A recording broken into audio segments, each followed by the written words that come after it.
આજે જ્યારે ભારતની કેન્દ્ર સરકારે જે કૃષિ વિષયક 3 બિલો પાસ કર્યા છે પાર્લામેન્ટમાં, એના વિરોધમાં અને આખા દેશના જ્યારે ખેડૂતો એનો વિરોધ કરી રહ્યા હોય અને દિલ્હી સુધી એ પહોંચ્યા હોય, ત્યારે એ ખેડૂતોના સમર્થનમાં અને આ બિલના વિરોધમાં સમગ્ર દેશની કોંગ્રેસે એને ટેકો કર્યો છે.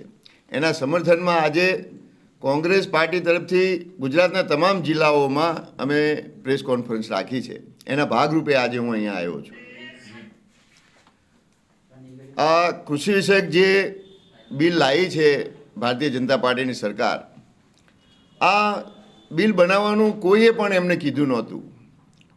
કોઈ ખેડૂતના પ્રતિનિધિઓએ, ખેડૂત મંડળોએ, કોઈ રાજ્ય સરકારોએ કે કોઈએ આની માગણી કરી નહોતી. અને જે 3 કાયદાઓ લાવવામાં આવ્યા છે એ બિલકુલ એને કાળો કાયદો કહેવામાં કહીએ તો ખોટું નથી. એટલા માટે મેં આજે આ કાળો જબ્બો પહેર્યો છે. કારણ કે આ બિલ એકલા ખેડૂતો વિરોધ કરે છે, પણ ખેડૂતના વિરોધનું નથી.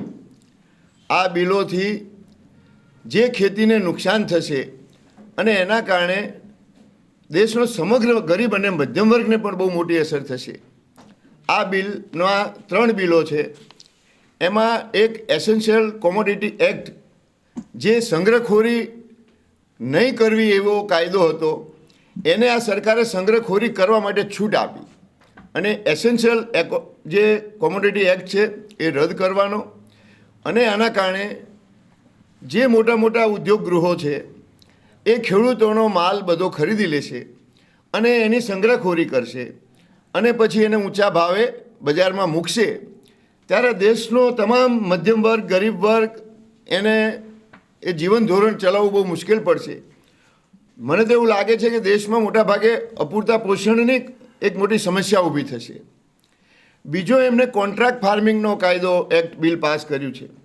કોન્ટ્રાક્ટ ફાર્મિંગ એટલે ખેડૂતોને ઉદ્યોગપતિઓના ગુલામ બનાવવાના. આનાથી તમારે ખેડૂતને શું ભાવે માલ વેચવો એનો ઉદ્યોગ ગૃહો મોટા ભાગે એની સાથે એગ્રીમેન્ટ કરશે. અત્યારે જ આપણે કદાચ ઘણા લોકો જોતા હશે કે અદાણીએ પંજાબ અને હરિયાણામાં બહુ મોટા ગોડાઉનો, આ તમારું આખું નડિયાદ શહેર થઈ જાય એવા મોટા મોટા ગોડાઉનો બાંધવાનું ચાલુ કર્યું છે. અને એ એગ્રીમેન્ટથી એ ભાવ ખરીદશે. હવે જ્યારે તમને કદાચ ખબર હોય કે ગુજરાતમાં પણ અને પંજાબમાં પણ પેપ્સીએ એમને ભૂતકાળમાં આવા કોન્ટ્રાક્ટ કરેલા. તમારું અહીંયા 10 રૂપિયામાં બટાટા બજારમાં વેચાતા હોય અને તમે એને 10 રૂપિયાનો એની સાથે એગ્રીમેન્ટ કરે એટલે 1 વર્ષે તો એ 10 રૂપિયામાં લઈ લેશે. પણ સંગ્રહખોરી કરીને કોઈ પણ માલ, આ તો હું બટાટાનો દાખલો આપું છું, પણ ઘણી વસ્તુ એવી છે કે લાંબો સમય સુધી સંગ્રહ થઈ શકે, એને સંગ્રહ કરશે. અને જ્યારે બજારમાં ખેડૂતોનું ઉત્પાદન આવશે ત્યારે એ સંગ્રહેલો માલ બજારમાં મૂકશે. એના કારણે એના ભાવો સતત ઘટી જશે અને નીચા ભાવે પછી એની ખરીદી કરશે અને ઊંચા ભાવે વેચશે. આ એક પ્રથા ચાલુ રાખશે. ત્રીજું બિલ લાયા છે કે એપીએમસીઓને રદ કરવી. અને બહાર, અત્યારે તો એમ નથી કહેતા અમે એને કેન્સલ કરીશું, પણ બહાર એની વ્યવસ્થા બીજી પણ ખરીદી ઓપન બજારમાં કરવાની. હવે આ બીજા માર્કેટો, મોટા માર્કેટો ઊભા કરવા એ કોઈ નાના માણસોનું કામ નથી. એ કરોડોમાં ખર્ચો થાય એટલે મોટા ઉદ્યોગ ગૃહો જ એવા માર્કેટો ઊભા કરશે. તમારો પહેલા વર્ષે તમને તમારા એપીએમસી કરતાં ભાવ વધારે આપશે. એપીએમસીમાં 1700 હશે તો તમને 1750 આપશે. બીજા વર્ષે તમને 1775 આપશે. ત્રીજા વર્ષે 1800 આપશે. અને એ દરમિયાન તમારા જે એપીએમસી છે એ ખતમ થઈ જશે. કારણ કે ત્યાં તમારા જે એપીએમસી છે ત્યાં કોઈ નહીં જાય અને આ લોભ લાલચ આપશે. જેમ જીઓ લાયા હતા રિલાયન્સવાળા, પહેલાં વર્ષોમાં ફ્રી આપ્યું, પછી ઓછા પૈસા આપ્યું અને એવી તમને ટેવ પાડી કે બીજા બધા બંધ થવા માંડ્યા અને આની મોનોપોલી થાય અને જીઓ લોકો ખરીદે. એમ બીજા માર્કેટો બંધ થશે અને તમારે કમ્પલસરી એમના માર્કેટોમાં જવું પડશે. ત્યારે એને ફાવે એવા ભાવો આપશે. તમારી પાસે બીજે ક્યાંય જવાનો વિકલ્પ નહીં હોય. તમારા બીજા માર્કેટો બંધ થઈ ગયા હશે અને આ દેશના ખેડૂતોનું શોષણ થશે. એટલે આ જે 3 કાળા કાયદાઓ લાયા છે, આજે આવી કડકડતી ઠંડીમાં આ દેશનો ખેડૂત દિલ્હીમાં હજારો લાખો ખેડૂતો ત્યાં ભૂખ્યા તરસ્યા.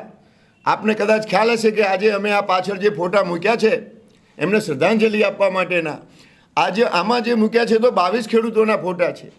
એ પછી પણ અનેક ખેડૂતો મૃત્યુ પામ્યા છે.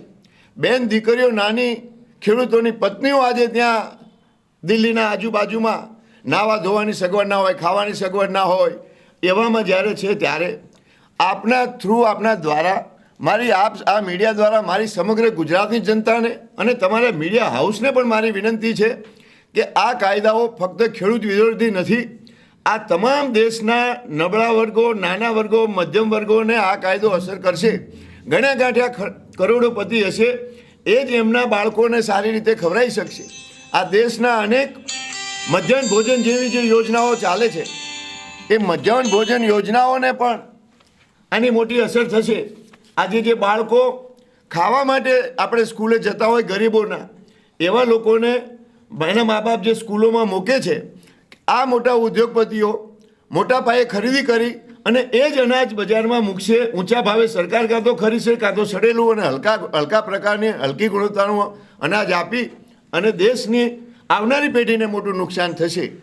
માટે આ કાળા કાયદાઓ આ માગ્યા વગરના આપેલા, કોઈએ માગ્યો નથી અને મોદી સાહેબ અને ભારતીય જનતા પાર્ટીની સરકાર એના ફાયદાઓ ગણાવે છે. મને સમજાતું નથી, મેં આપણે આ 3 બિલ વાત કરી એમાં ક્યાં તમને ફાયદો દેખાય છે અથવા દેશની જનતાને ક્યાં ફાયદો દેખાય છે એ મને તમામ લોકો વિચારે અને પૂરી ભારતની જનતા આ કાયદાઓનો વિરોધ કરે. ભારતીય જનતા પાર્ટીની અને મોદી સાહેબને મારી નમ્ર વિનંતી છે કે કોઈએ માગ્યા નથી એવા કાયદા આપવાની કંઈ જરૂર નથી. માટે જો તમને ખેડૂતોનું, તમને દેશનું, ગરીબોનું હિત તમારા હૈયે હોય તો આ કાયદાઓ તાત્કાલિક રદ કરવા જોઈએ. અને આને અમે પૂરી કોંગ્રેસ સરકાર અમે આના વિરોધમાં છીએ અને ખેડૂતોના સમર્થનમાં છીએ.